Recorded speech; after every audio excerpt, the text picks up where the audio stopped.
Well, it's that time again. That time when we saunter into our Monday morning hangout after a blessed Sunday. Turn my mic up a little bit there. I'm joined by Greg and Rod, and I'm your host today, Ken Billing, and this is Three Pastors Walk Into a Bar.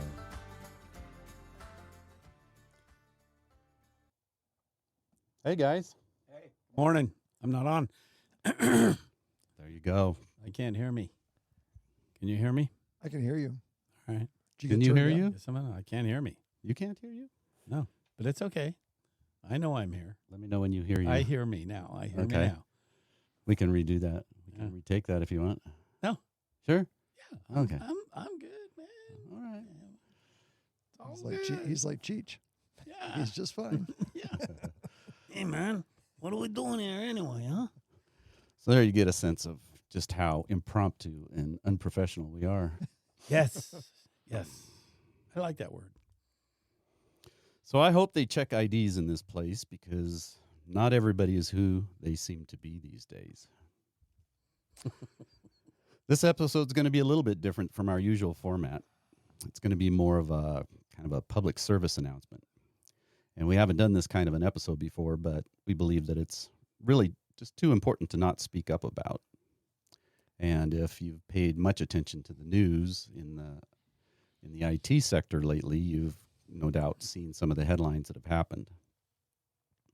And what's really happening is that online data theft is out of control. It never really was truly under control, but it was very limited. And if it hasn't affected you yet, it probably will soon. Even if you don't use the internet much or at all, other organizations that you do interact with use it, and the information that they have about you is dangerously at risk. And so before you stop listening to this podcast, hear us out to the end, and then you decide for yourself, but at least make an informed, not an ignorant decision. Okay. Maybe it's the time that we should read our disclaimer. That'd be a great one. Why don't you do that, Rod? The views and opinions expressed in this podcast are those of the respected speakers and not necessarily reflect the opinions, policies, or doctrines of Bethel Baptist Church and its members. I really wanted to do that today. Did you? Yeah. Well, Did you have a good voice this time? I don't know. can you do it all as Daffy Duck? And that's Donald. Donald. So according to the Identity Theft Resource Center, get this, the first half of 2024, just this year alone, just ended in July, there was over 1,571 publicly reported data breaches in the first 6 months. That was up 14% from 2023, the same period back in 2023. Wow. Now, 14% is a lot, but you say, well, that's not shocking. But it's what happened in that really is the important part of it. Well, the 1,571 incidences. Yeah. That's scary. You think so? I didn't think that was much. And that's just the publicly reported ones. There's no doubt many Internal. others that were never reported publicly. Now, we're talking about just nationally, right? We're not talking about internationally. I believe that is, that's probably nationally because there aren't any standards and standard reporting mechanisms globally that I know of. And that's probably public, non-governmental, I would think. Yeah. Wow. So the financial services companies have seen a 67% increase in data breaches in first half of 2024, up 67%. So that shows you Whoa. the focus among that small amount of increase year over year of overall data breaches. 67% increase just in the financial sector, and healthcare services were right behind that. Mm-hmm. So that's part of the warning that, okay, who doesn't have a relationship with a financial services? I mean, that's banks, credit unions, lenders, all of those. Yeah, what's the story behind the medical industry getting hacked? What is that all about? Are we Well, going to cover that? Yeah, we'll touch some okay. more on that. That gets particularly close to home here as we Mhm. get down here a little bit, and a couple of us have been personally affected by that, so we've got personal experience with that. So the part that starts to get really scary is that this the data breaches in half two of 2024 affected, wait for it, 1.1 billion people in just the first half of 24. That's up 490% over the same period last year. Whoa. 5x over 1 billion people. That's nearly 4 times the population of the United States of America. So this is a extremely big issue.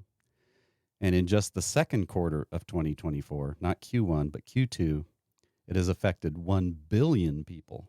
So out of that 1.1 billion in half two, over 1 billion were all in Q2, Second quarter. up 1,170% from Q2 2023. So data breaches has exploded on the global scene in a scale and magnitude that we have never seen before in the history of mankind. You can compare that to slightly more than 353 million people in all of 2023. All of 2023 compared to 1 billion people in 1 quarter of this year. And in those incidents, driver's license data was stolen 25% of the time. Okay. Is there a conspiracy here? You think? I'm thinking. We talked before on the air. I didn't get a chance to review this, but are we going to go there in some of this data? I don't know exactly what What conspiracy you're thinking about, but well, is this orchestrated by another country, an enemy, our own government? I mean, do we have any data to substantiate that thought process? I suspect the answer is yes. Yes. I Okay. suspect the answer is all the above. Okay. All right. Um, All right. I'm pulling we my don't money know out all of the of that. banks, investing in gold, and digging a hole and crawling in it. Yep. So it's a huge thing, and I don't believe it's personally my personal opinion. I have no information to back this up, but I believe that it's no one single entity, that it's many of them, but it's just become an industry. It's become a big thing. So the ability of these companies that try to protect our data, is it becoming less? Are they part of the problem? Or is it sophisticated? Some of them are part of Users. the problem. Some of them are part of a solution, but they are not. They are not your guardian and savior of your personal data. So that's kind of what we'll get into here in a little bit. They're kind of like the attorney at your insurance office. They're really there to protect the insurance company, not you. Yeah, Well, it's the same way here. They're there to protect their companies, not necessarily your data. they're kind of the fox in the hen house. Right. Yeah. So according to the CEO of the Identity Theft Resource Center, she quoted this: "Every person, every business, every institution, and every government agency must view data and identity protection with a greater sense of urgency now than ever." Yeah. So my password go one along two with that. 3 4 5 6 is not good anymore. You might want to rethink that one. I saw a little thing. I don't remember where it was. Out there in Cyberland, and it was the top 10 passwords. Oh yes, scary. 4-digit passwords. Yeah, and it was like 1111 1 2 3 4, and I'm thinking, yeah. I'm sure that anybody trying to steal something and gets to that point, they're going to try all of those. Mm-hmm. Well, one fact, and I don't have it in the script here, but we're going to talk about the latest and most massive. It's not the total most massive data theft ever, but it is enormous. Part of what was so astonishing about that it was that I kind of have to skip into it a little bit, but basically one reason why the data theft was so bad was that this company had put in an archive file along with all this data, the clear text passwords that they used to access all the data. So they basically allowed their intellectual capital to be stolen entirely along with the password to unlock it. And here's my say, Mr. Thief, but here's my key to it. Yeah. And another fact that came out of that was when they set up accounts for all these people, they gave every account the same password, assuming that the account holders would change the password, but the majority of them never did. And so the default password opened almost all of the data. So really, really lacks data protection on that. Wow. So what kind of triggered this whole episode for us is, if you've been watching in the news, until recently, identity theft really was something that happened to other people. It was, kind of a rare occurrence. And if you met somebody who it had happened to, it was kind of a unique thing. Or so most of us thought that our data was pretty safe. You use reasonable passwords. You don't give away your passwords. You use some common sense. You were pretty well protected. But and thus our parking lot conversation yesterday. Mm-hmm. You were pretty adamant about, oh yeah, your data's been stolen. It's been stolen. Guaranteed. And I'm looking at you like, what? Come on, Sunday morning, man. Lighten up. I apologize if I came across a little you did. stiff. I was like, okay. Well, but do you come to church to get a sugar message or the real message? Well, the real message. Well, that's kind of I what don't he want to was lose giving all you. my money when I come here. So what happened was a recent security breach at a Can I rephrase that? Yeah. It's God's money. He was just letting me use some yeah of it. yeah we're just the wallet for a little while. Yeah, not mine. A recent security breach at a global data broker that is used by background checkers and private investigators has brought the problem home to hundreds of millions of Americans. Hundreds of millions. National Public Data is the company's name, company that aggregates and sells the personal information of virtually everyone. Wrap your brain around that. Was breached last December in 23. Their entire database, 4 terabytes of data. If you are a computer nerd, you recognize that's pretty handy amount of data. Oh, yeah.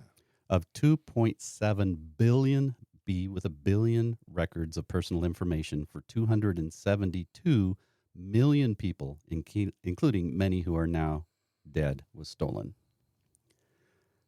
272 million people worth of data. That included American citizens, UK citizens, and Canadian citizens. Wow. Well, I wish I was one of the dead people and I wouldn't have to worry about it. The sad part is then your family has to worry about it because they'll start again, up new I don't have records to with worry that name. Mhm.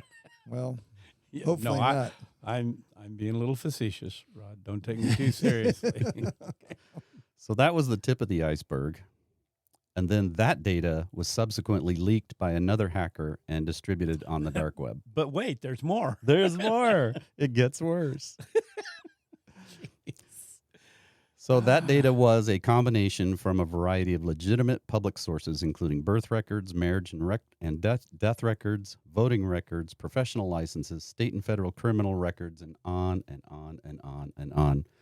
This company, National Public Data, and ones like it, they basically go out and look for publicly available personal information, like these sources that we've talked about here.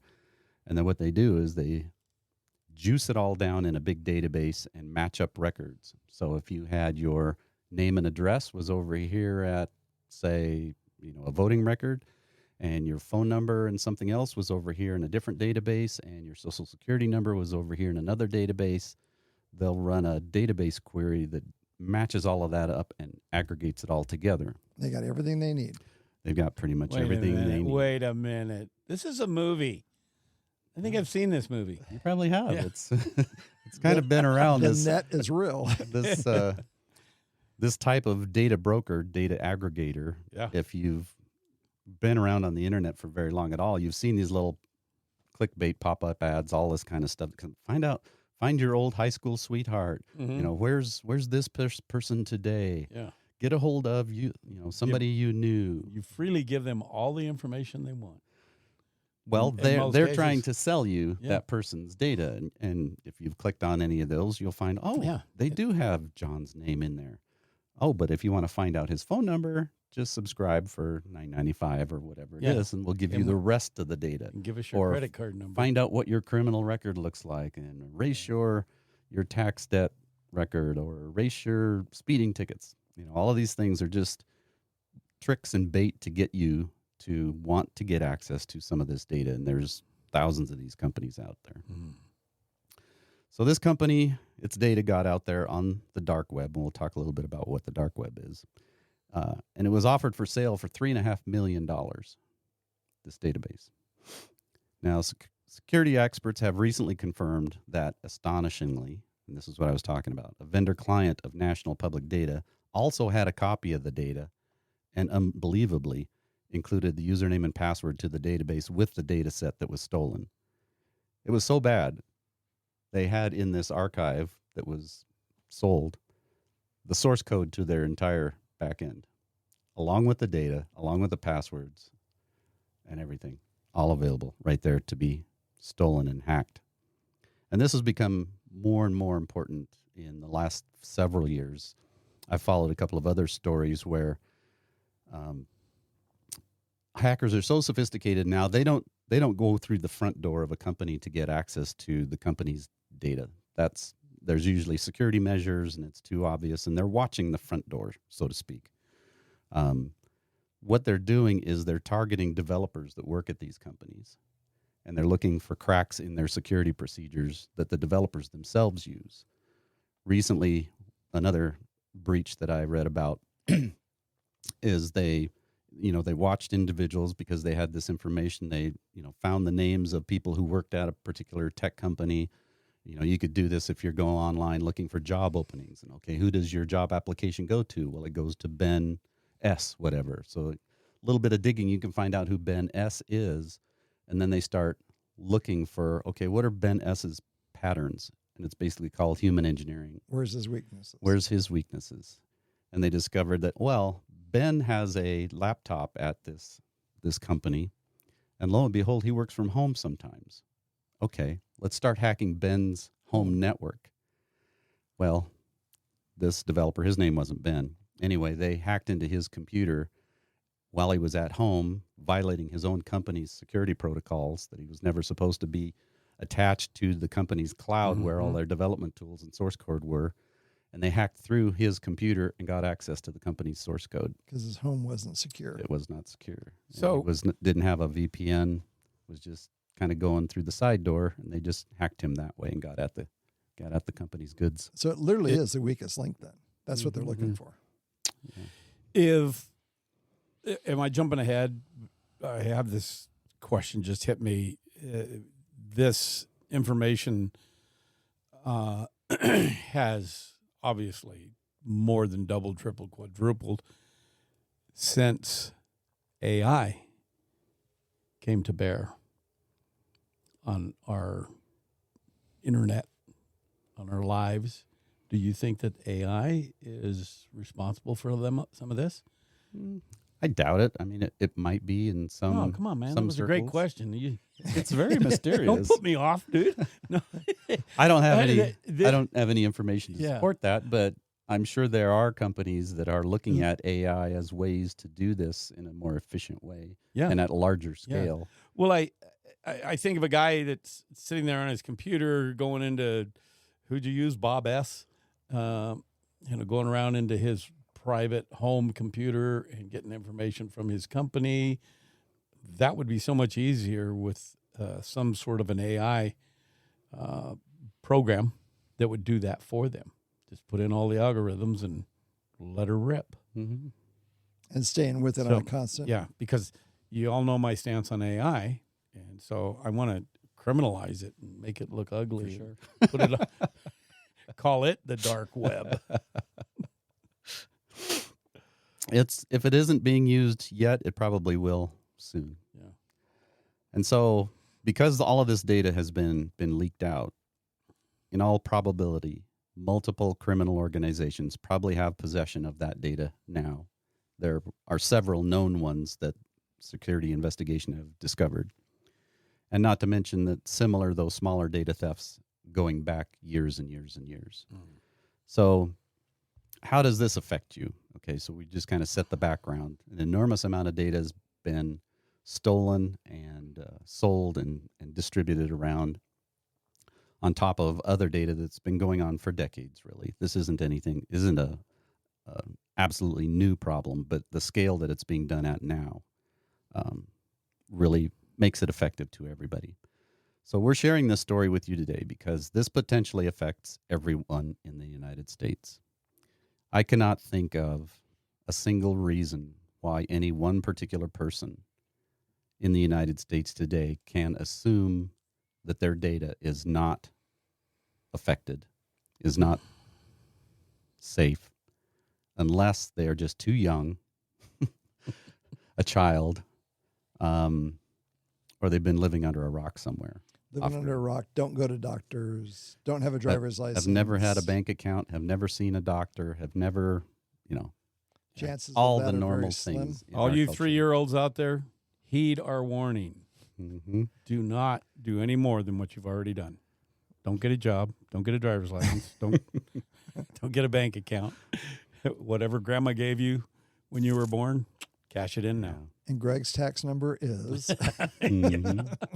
Hey, he'll pay for you the rest of your life. we need more beekeepers. Mm. Yes? Subtle movie plug. I haven't Subtle seen it. movie. Oh, you haven't seen it? It's exactly what it's about. Is it? Oh, yeah. Yeah.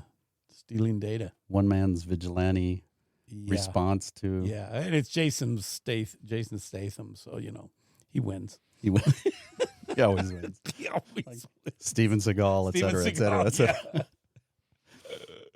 At least Jason bleeds once in a while, but I don't think Steven Seagal ever got hit.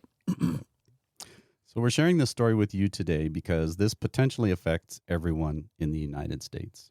Potentially. If it doesn't directly affect you today, it probably will soon. And we've confirmed this to a limited degree because a couple of third-party websites have now been made available that allow you to search a copy of the data that's been obtained legitimately so that you can confirm whether or not your name exists in that data. We also place links to those sites in this episode's description so you can use those if you want. So what I did, Ken, is I actually searched this database for my own personal information, and I gladly didn't find mine in it. And I believe that's because I haven't applied for a line of credit in decades, and I'm also very diligent about not sharing my personal information online without a very good reason. But my wife's information's in it, and my son's information is in it. He's in our studio here today. And it's simple. A junior high coding student can figure out how to relate people in families in a database. So once one person in a family gets discovered in a data hack, they can connect your family members if they have any matching data that matches yours. And much of the data what you're saying then is your time's coming. Yeah. I mean, even if, like, Dad, mine didn't get found, but my wife's did, my son's did. Yeah. And through them, they can find So our daughter, our grandchildren, Yeah. et cetera, et cetera. They can just follow the crumbs. And that computer noise No. you just heard is probably another one being hacked. Alert. So No. much of the data that I found was old, which is also kind of creepy. The addresses, the street addresses and phone numbers that were in this database for Patty and I goes back about 40 years. Whoa. But you notice when you check that, it goes back 40 years, and they have every address since then Mhm. associated with you. Brendan and I've done that and went, ouch. Yeah, everywhere we move, they just follow the property Mhm. transfer records, tax records, every phone number that we had during that whole time, and street addresses. It had social security numbers, Oh, the database that was stolen, phone numbers, mailing addresses, and some email addresses. And identity thieves can use that information together with other databases that they've stolen to match up names and addresses and add whatever additional information they can find and have stolen, like health records, creditors, etc., in order to build a profile of a person that they can then exploit for their own illegal purposes. So a lot of what these criminal organizations are doing now is they've got so much data about so many people. It's like, well, they can't hack them all. Not everybody out there is a very high value target, right? I hope I'm not. No, but all they got to do is open up But a $2,000 credit card to start. Yeah. $20,000 credit card. Or start pinging your checking account for $1.02. Yep. Along with 200 million other people. Best crimes there are. Mhm. Do it by the pennies. Yep. And so they're looking for people who, say, have an account with what would be a huge investment firm, Berkshire Hathaway, somebody like Merrill that. Lynch. E.F. Hutton. Yeah, the big guys. I mean, Yeah. those are going to have big balances. They're worth a lot. Or they have political connections. They have business connections. They have tech connections. So now they're looking into the human factor of, okay, who are the people that are ripest for exploiting for whatever reason. According to an article by security expert and reporter Brian Krebs, he said, if you're an American who hasn't frozen your credit files yet and you haven't yet experienced some form of new account fraud, the ID thieves probably just haven't gotten around to you yet. Ouch. Wow, this is a positive podcast today, folks. No, it's Yeah. Bad After news. this, listen to the one on anxiety. you may need the mental health series Yes. We do have counseling services here at Alabama Baptist Church. and So- prayer. and prayer. So this issue is even more relevant to North Idahoans. Okay, so I'm bringing it here a little closer to home. Most of our listening audience is residents of North Idaho. Due to the fact that our beloved Kootenai Health, the region's primary healthcare provider, recently had its patient record stolen as well. Yes. So if you saw a doctor in the Kootenai Health system anywhere in North Idaho, been to one of their facilities, had a blood test, had a tissue sample, had a urine test, been in the hospital, anything that got you connected into the Kootenai Health system, there's a good chance that your information was stolen from Kootenai Health. And you'll probably receive a letter from them soon, if you haven't already, advising you that your information may have been included in that theft and offering you credit reporting and identity theft insurance for free. And We got the letter. I don't remember. You got a letter? Insurance for free, though. I got a letter. We got a letter. Patty hasn't gotten a letter yet. So, yeah, here you have Mhm. three people who can attest that is true. So we recommend that you accept that offer and any other free identity theft insurance offers that you may receive from valid lenders and other legitimate financial institutions. And your bank or credit union may also offer identity theft insurance, and we recommend that you look into that, especially if your information was included in this latest data theft. So let me specify what I mean by identity theft insurance. What I'm not talking about are the ads that you see online or in the mail of somebody who's going to do like LifeLock. We're going to protect your data for $9.95 a month, and we're going to scan, and we'll let you know if something happens. We're past that. You cannot protect your data anymore. It's out there, and it's going to be nabbed. What you're looking for there is somebody who's willing to extend you insurance coverage in case your identity does, in fact, get used in a fraudulent activity. Somebody opens a line of credit in your name. They're trying to cash your checks. They're using your name to make a monetary transaction, and that insurance will reimburse you for the costs that you lose, and you will lose money in it. They will reimburse your money back for what you lost. And in some cases, they have identity theft experts who will help you clean up some of that. Wow. So that's really just minimizing your loss, your exposure financially. That's what you need to worry about now. Do you have websites and our email addresses or anything that we can share? I do on this for podcast? the database search engines that you can look at to see if your name was in that data. And I'm also including a link to, what's the other one I put in here? It is, I'm going to talk about Google here in a minute. And there are some tools that can help you find out more about how much of your data is out there in the dark web and on the legitimate web. But as far as identity theft insurance, I mean, it's coming out of the woodwork now. This is the new hot thing in insurance is identity theft insurance. And so stick with names that you can trust and you recognize.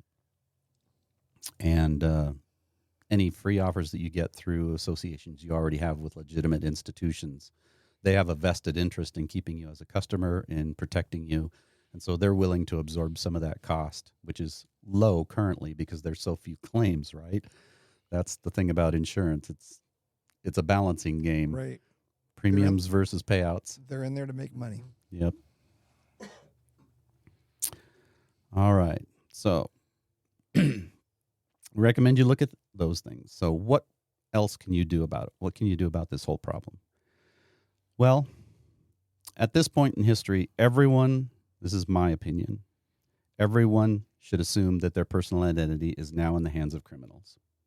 You need to assume the worst. You need to prepare for the worst at this point. You can't assume that you're safe unless you have really extreme circumstances. You know, I'm sure there's some people whose identity is protected by the government for whatever reason, but for the average person, you're better off if you assume you're at risk at this point. And so, like I like to say, the battle line has now moved. We all need to move beyond trying to protect our identity to actual fraud prevention and recovery. That's what we need to be ready for. It's kind of like having fire insurance on your house. You can do so much by not starting the fire yourself or anybody who lives with you. But if the guy next door likes to play with flamethrowers, you've got You're a in bigger trouble. problem. You need to be ready to fight fire, right? Yep. So realistically, the only thing you can do is try to prevent your now stolen identity from being used to make purchases or to apply for lines of credit anywhere in the world. Because many of these cyber criminals are not in U.S. soil. They're not under U.S. law. They're under foreign laws. They're not nearly policed as well. And they're all over the place.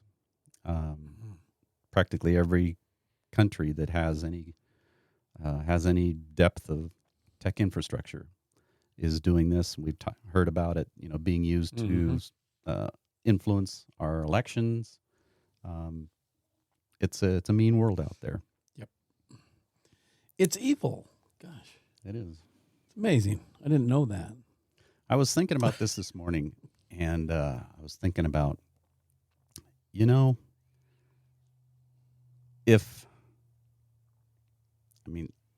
am I going to put this whole idea together? If we had never jumped on the internet, without the internet, this wouldn't be a problem. It'd probably be a different problem or same problem in a different form. But really, the internet opened this whole thing up. Before that, processing was local, data storage was local, things were very segmented and compartmentalized. People were digging in trash cans. Yeah. It was when we started to connect computer systems together and they started sharing data, and then kind of the death of the personal computer to where everything moved to the cloud. And now all of this data is out there in cloud storage that we're told was going to be so safe and so secure. Turns out it really isn't. So right? now you understand why I asked you that question. Do I really want to bank online? Right. Right. I asked myself that 20-something years ago when computer data security was just starting to become a thing to think about. And at that time, there was basically just two trains of thought. You can stuff your head in the ground, try to hide, and ignore it and hope it goes away and never affects you. Or the track I took was, okay, I'm going to hide in plain sight. I'm going to educate myself on this stuff. I'm going to understand it so I know what's going on, and I at least know who my enemies, my adversaries are, and I can do a little bit more to protect myself if I know what's going on than if I'm totally ignorant about it. Yeah, but Yeah, but You you're invited him again? Yeah, I did. You're one in, I don't know, 100, maybe 1,000. Yeah, that kind of a unique have the situation wherewithal involved in the to IT do that. industry. I'm sitting here going, yep, well, okay, I'm done. and seriously, pull it out, put it in hard assets. Get a bank account with $20 in it or something like that. Don't make yourself a target, so to speak. Yeah, there are things you can do to minimize your exposure. Yeah. And everybody should do that. We're going to offer a class here at the church, probably this fall or sometime this winter. That'll be too late. Well, We'll all be broke by then. yeah, we're all behind the curve. None of us will ever get ahead of this curve. And so we're going to be talking about cybersecurity at a very, very high level for the average person. How to know what's the difference between spam and a scam, what you can do to secure your information as much as possible, how to use passwords, how to tell if you're on a legitimate website versus a bogus one, these kind of things, the basic stuff that people do every day. So we're going to try and help our own people out with that. And I hope everybody will spend a little time thinking about what your particular exposure is and what you're willing or can do to protect yourself. Yeah. But your first step should be, and this is kind of the crux of this whole episode, is everyone who hears this, you should place what's called a freeze on your credit file. And what that does is it prevents access to your credit file, which is a log or a database of all of the credit that you've taken out, who you owe it to, and what your balance is. And you can put a freeze on that so that nobody can see it and nobody can change it but you. Nobody. Who's nobody? Somebody's got to be looking at it somewhere. Well, if you freeze it, you're the only one who has access to it. So somebody, cyber criminal, has your Social Security, has everything he needs to open an account at Bank of America, some banking institution, or they also, duplicated one of your paper checks and they want to go cash it, and they need to use your ID. Okay, so let's get practical. How do we do that? Freeze it? Yeah. Okay. Well, what you do is Step. We have 3. Wait a minute. Folks, go get a piece of paper and a pencil. Yeah. You're going to need to write some of this down, and we'll have links to this in the description as well. Oh, we're going there. Sorry. Yeah. So I do that all the time. Chris hates it. It's good. So segue. Yeah. A credit freeze doesn't freeze you. It doesn't freeze your credit rating. So make sure you understand what a credit freeze is. It doesn't freeze your credit rating. So your credit rating will still reflect your activities with your credit. So it's not going to freeze that. And it doesn't prevent you from getting a credit report of your own. It does not prevent you from getting new credit, buying a house, buying a car, doing whatever you normally do. It just prevents other people from seeing your credit rating, which is a way of getting at these creditors that you have, getting that information. Why isn't that SOP right now? It should be. It should have been from the very beginning. Yeah. It should have been if a institution wanted to report basically that they had extended you a line of credit, you'd bought a car or whatever, it should require your permission to add that to your personal credit file, but it doesn't. It's basically open to all creditors unless you put a freeze on it. So it started out backwards. That was one of the problems. Yeah. Okay. It simply prevents others from seeing your credit information and adding to it, and that's what you do when you apply for credit. And so the hardest part about doing this credit freeze is you have to do it with 3 separate credit reporting bureaus. So here's kind of a weird deal. It's a pain in the neck to have to deal with 3 credit reporting bureaus, but we've got 3 of them, which kind of spreads the responsibility and the risk around a little bit. It also keeps them kind of accountable to one another with market pressures and stuff. If there was one credit reporting bureau, I'd be very leery of that. Yes. I think our government would probably want to have too many hooks into that. Not to say that they don't have any hooks into these, but at least there's 3 of them, and it's kind of helps to keep them a little bit honest. And so there isn't one place that you can contact to put this credit freeze on. You have to do it for each one of the 3 credit bureaus, and their names are Equifax, TransUnion,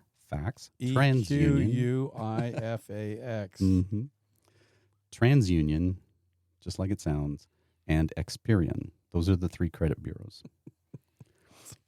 So TransUnion's kind of scaring me. Is that for a certain Pull it group? back. You mean pull it back, oxymoron? Craig. No, as in he's going the wrong direction. Yeah, he's going to a different episode. Yes. So those are the names of the 3 credit bureaus. And if you can, in any of your credit documentation, you've probably gotten phone numbers from them. You can look them up online. We'll put you some information here on how you can reach them by phone or by web. And you just have to provide enough information to them so that they can authenticate that you are who you say you are, because you shouldn't be able to just call up and freeze anybody's or everybody's credit file. And they will put a freeze on your credit file. And so that will make it private to you alone. Now that brings up another situation. If there is an organization out there that has all my data, what's going to prevent them from putting the freeze on and being the only one that can access that data? Well, I haven't heard of that hack happening yet, but it potentially could. Oftentimes they will, when you put a credit freeze on, in order to unlock it, you'll have to give them a passcode to the credit bureau, or another method is a secret question. What was your childhood dog's name? That kind of thing. And if you get that question asked of you online, don't answer it.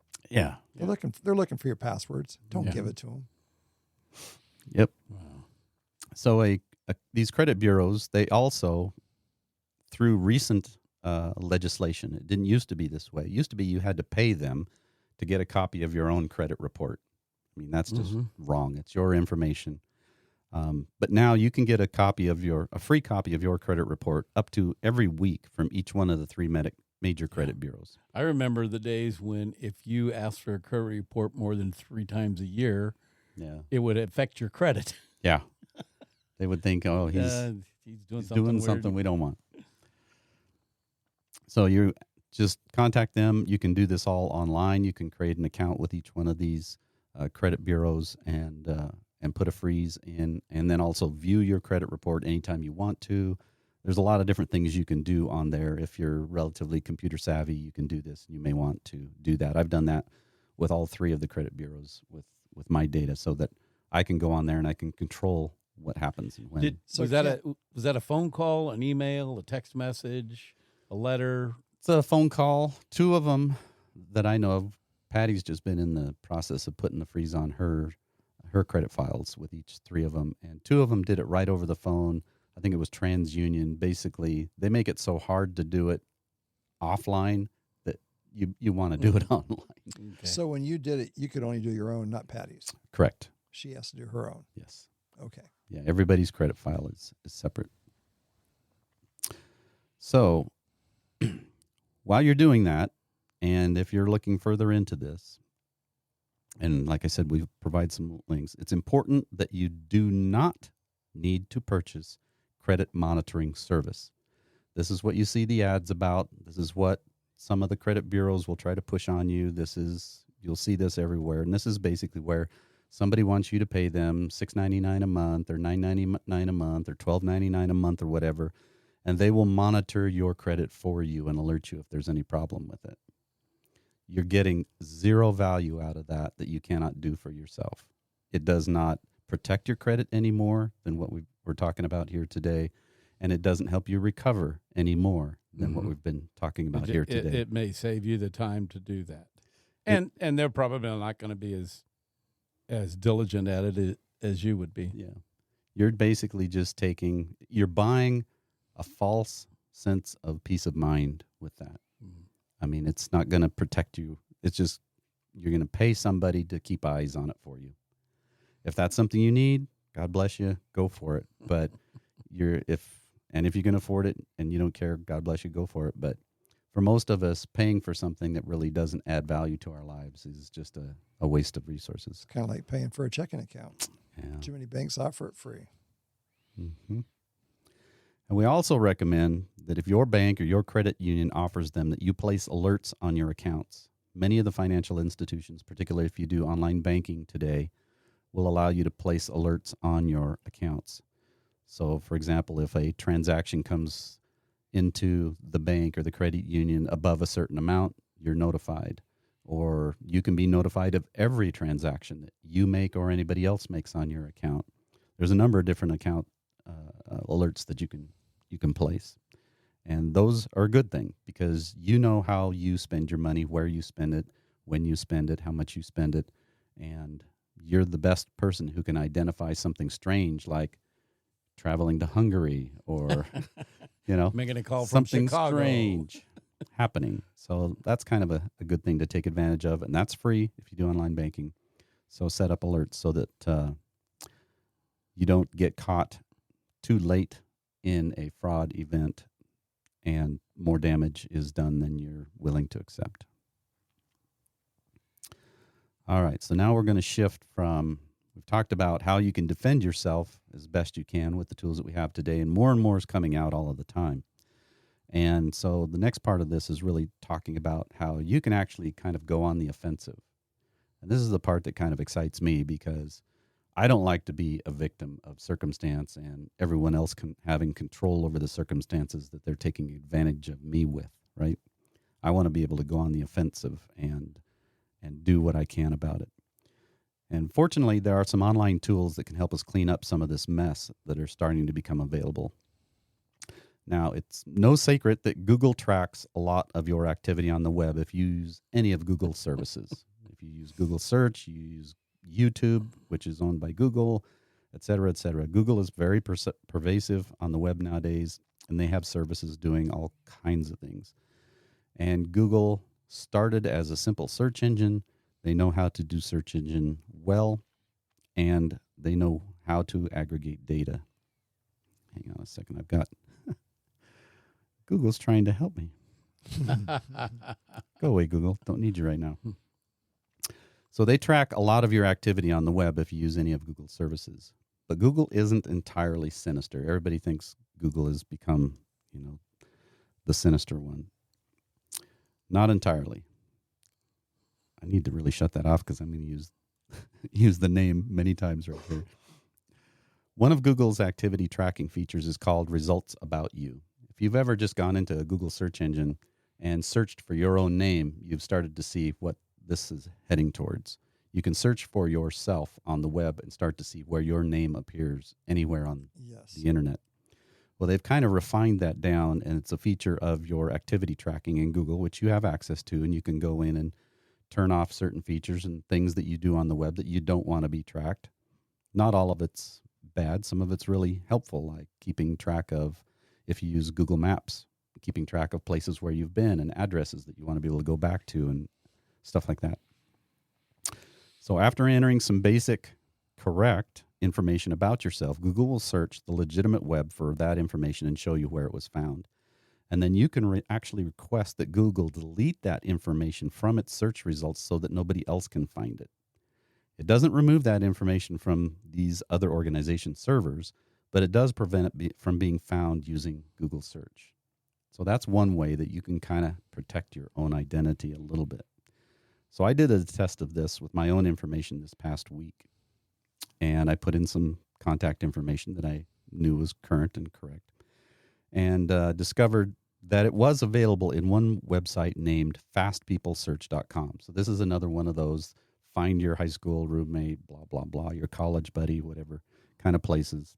And it found it along with my wife's information on the same address. It was associated with an incorrect address, but it included our last 4 mailing addresses and phone numbers going back about 40 years. It also linked to our daughter, our son-in-law, and one of our granddaughters. All the information was legally obtained from public sources and then combined. So that's why these sites can exist, because they're not doing anything wrong. Illegal. Really, Yeah. When you interact with health organizations, with banks, with all of this, that giant contract they make you sign, somewhere in there, there's a clause that says right, you're giving them the rights to your information and to do what they want with it. And it's just kind of the price you have to pay for doing business with a lot of places nowadays. Sometimes you go in and you put your email and password in there, and Google pops up and says, "Would you like to save this?" Yeah. For years, I've said no. Keep saying no. Keep saying no. Keep saying Yeah, no. because it always bugs me when I go someplace and click on something and it's got my password there. Yeah. If That's scary. somebody used your Google account username from any device anywhere in the world, they would have access to all the passwords that you stored in Google. Yeah. So Don't store them there. I don't store passwords in the browser. I don't store them in a file on my computer. I don't store them in a piece of paper on my desk anywhere that somebody could steal if they came in and nabbed my notebook. There are a couple of excellent where are they tattooed? password managers. For years, I used one called LastPass, but guess what? You got LastPass got hacked. Yeah. So I've now switched to one called Bitwarden, which uses ostensibly better security. I mean, nothing is airtight secure. We need to get used to that fact, and we just need to mitigate and reduce our risk. With them wanting you to change your passcode every 30 days, 60 days, 90 days, depending on who they are, where are you writing the information down, or are you putting it into a device that just never goes online? What are you doing that you can Well, go back the to way this? the best password managers work is that they do not store your data on their servers at all, and they do not store your username and password. They encrypt it, and they store it in a very, very heavily encrypted data on your device.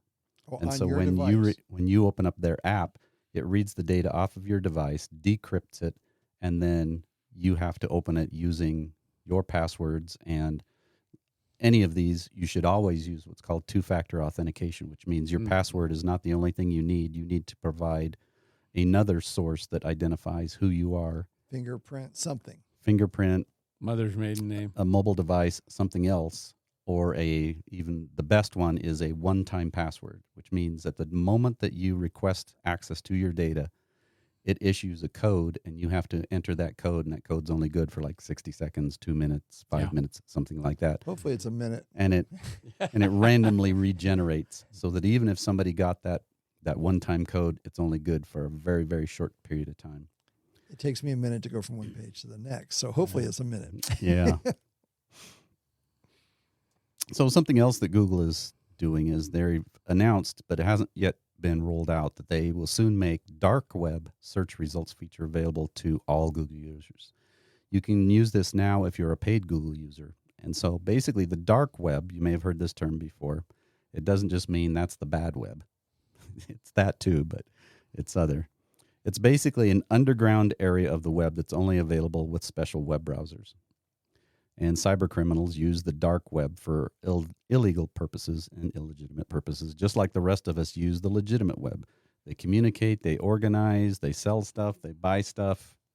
It's literally the underground of the web that most people don't even know exists, but is occupied and ruled by cyber criminals. Does the average Joe have the ability to get out there? Nope. So what's I'm not going to process mention the names of the browsers that can do that and how to use them, but But you wouldn't have to look far to find that Yeah. information. Okay. You could If probably you wanna- find that on the legitimate web if That's you right. asked. But the dark web is a real thing. It's a Yep. real underground. And so that's when this feature comes out, I'm going to be using it immediately to find out, okay, my information wasn't widely available on the legitimate web, but how much of it is in the dark web? Yeah. Because that's the stuff that's actually going to be used to $3.2 million worth. more than that. much, much more than that. So, yeah, not a lot of good news in here. But like I said, we wanted to make people aware in as easy to understand way as possible that this whole problem has just become very, very big. And like everything in the tech space, it's accelerating rapidly. And it's just going to get worse and worse and worse. So we just really encourage everybody out there to do everything that you can. You know, ask a friend, ask a relative, somebody to help you if some of this stuff is beyond your pay grade. But do what you can to protect yourselves, because it's really sad when people get exploited financially through no harm of their own. I actually lost my wallet once many, many years ago, and nothing happened. I replaced my driver's license, everything. I didn't think anything about it.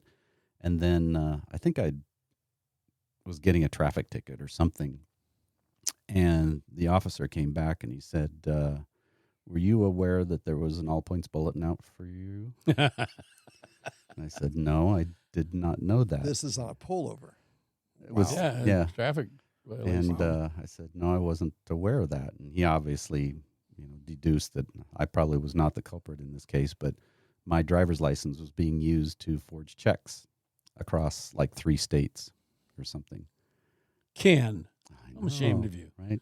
Well, I'd given him the new driver's license, right? And it had my photo and all this kind of stuff. So he could tell I was legit, but there was this illegitimate other Ken out there Mm-hmm. doing nefarious things. So, Greg, And- is he the AI or is he the real Ken? I don't know. That's a question we're going to yeah, ask. yeah, it won't be long. So we're going to have to give Ken, the real Ken, password. So when we talk to him, we know if it's the real Ken or the fake Ken. Yes. And where are we going to store those passwords? In our heart. In our hearts. I've tried that Awesome. before. Store those things, treasure them in your heart. Yes. That's right. Yes. But I remember just the feeling of being so violated, of just Mhm. there's somebody else out there who's just exploiting me, and there was nothing I could do about it. Yeah. Nothing. And I don't know if they ever caught the guy or what, but yeah. Yeah. And they have no clue who you are. So Mhm. it's not personal, but But it is. it's still, makes you feel so vulnerable, Mhm. so violated that anger issues Yeah. crop up. Yeah. Father, forgive me. So one last thing I wanted to say about all of this isn't, and there are some out there, some people who believe this isn't the mark of the beast spoke of in Revelation. But I will say it does add to the growing necessity of what's called non-repudiable transaction authentication. That's just a fancy word for the ability to prove beyond a shadow of a doubt that you are authorized to buy or sell something. Think about it right now. Everything you buy or sell is all based on your identity. You're being able to prove it, whether you're exchanging cash, cashing checks, using debit cards, whatever it is. And it's our opinion, it's my opinion, that the authentication will be the basis for the mark of the beast, whatever form that takes and whenever it becomes required, because it's becoming such a big issue now, and it's growing. And there's already been talk. I mean, what is it? Finland or Norway is already experimenting with putting chips under people's skin with an RFID chip so that they can authenticate you on the spot without any paper documentation, no cards or anything necessary. They just know that chip in you is authentic, and so that's your means of authentication. And we're doing it with our animals already. We're doing it with animals. This ties directly into the central digital bank idea that everyone will have an online personal authentic identity, and your bank accounts basically will all be in digital form online, and your ability to spend and add to that will be through some form of authentication. Yeah, and the government will have access to it. Undoubtedly. So There goes giving the young man that wants to earn some money for camp from coming over and raking your yard, because you'll have to give it through digital instead of cash. It's coming. and It's coming. yeah, I mean, we see things happening with physical currency nowadays. They want to reduce the number of types and sizes of coins that we use. People have been talking about getting rid of the penny for decades and decades because it's just more expensive than It costs more to make one. make them, Than what it's handle worth, them, right. ship them, truck them, clean them, all of that. Yep. And of course, why we have not. There's 3 initials called IRS, Mm, and that's the Every taxes penny. that they charge. So every tax will go up to round a up. nickel or a dime. Brewster's Millions. Yep. You remember that? Yep. Where's that half-cent go? Hmm. If you've never seen that, it's probably a 50-year-old movie too, but it's a lot of fun. Yep. I can't recommend any of these movies. I can just mention the name because I don't remember if they're Well, okay. the advantage is if you watch it again, it's all new. Yeah. So in case anybody was not familiar with Mark of the Beast, that comes from the book of Revelation, chapter 13, verses 16 through 18. And it reads, "Also it causes all, both small and great, both rich and poor, free and slave, to be marked on the right hand or on the forehead, so that no one can buy or sell unless he has the mark, that is, the name of the beast or the number of its name. This calls for wisdom. Let the one who has understanding calculate the number of the beast, for it is the number of a man, and his number is 666. So Revelation tells us that something like this is coming. It's coming. And it's going to be tied in to everything, everywhere, and everybody. And it will have some form of identification at its core.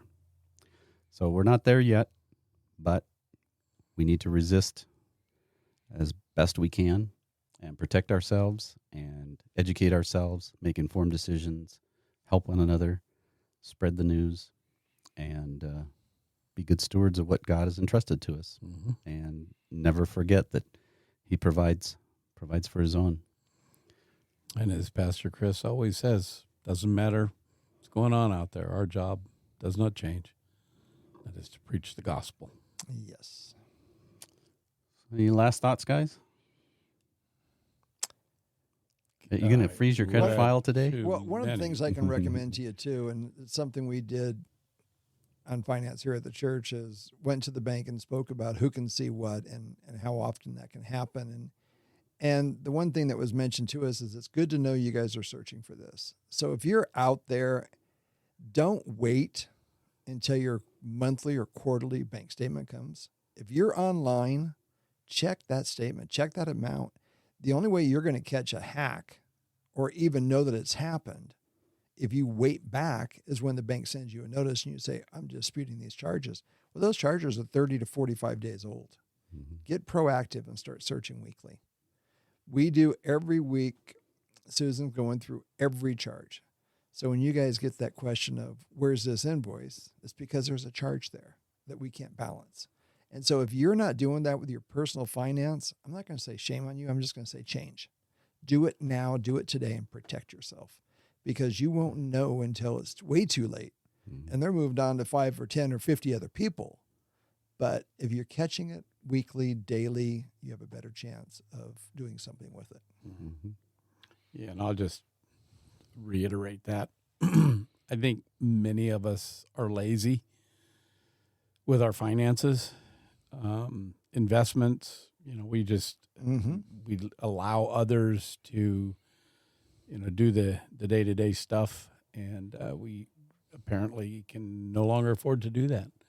We need to be diligent about it. So myself included, I don't like messing with the bank. I don't like balancing the checkbook. I just want to spend my money and do it how I want to do it. Mm-hmm. But if I'm not diligent, someday I may go and there's no money to spend. Well, and that's the other thing, too, that really surprised me. I was blown away by this number, and I'm not even going to do a percentage. I'm just going to let you think, if you're the one out there doing this, stop. Just stop it. And that is, you don't balance your checkbook. Mm-hmm. The bank says you got $2,000 left over at the end of the month. That's close enough to what I figured. Well, you know what? That $2,000 might have been $2,400. That might have been those new soccer cleats that your son needed. Whatever it is, balance that checkbook. And if you have to start over, put an ESP error someplace, start fresh with the bank, and start balancing from today. Don't go back and kick yourself for not doing it, but please do it from here forward. Balance that statement and balance it to the penny. Mm-hmm. It might take you a little while to start with, but you'll get it down. And as you said earlier, do it more than once a month. Yes. Be looking. Yes. Constantly at what's going on out there. Yeah, I just want to cry. It's okay, Papa. Yeah, unfortunately, this is the world we live in nowadays. Yeah. But apparently the Lord thinks we're up to it. Hence we are here. Amen. Right? All right. Well, that about does it for us today. As always, thank you for joining us. And if you have a comment, a question, or an idea for an episode, send us an email to 3p@athelbaptistchurch.org. And if your idea gets used in the show, you could be the recipient of the now world-famous 3P coffee mug. Limited supply, limited edition. If you enjoyed this episode, please give it a like, share it with your friends, subscribe so you don't miss any future episodes. Thanks to ABC and its members for their generous support of this ministry. And again, thank you for listening. Till next time, remember the Great Commission. Go into all the world, reach the lost with the gospel, build disciples who can do the same. And we are out.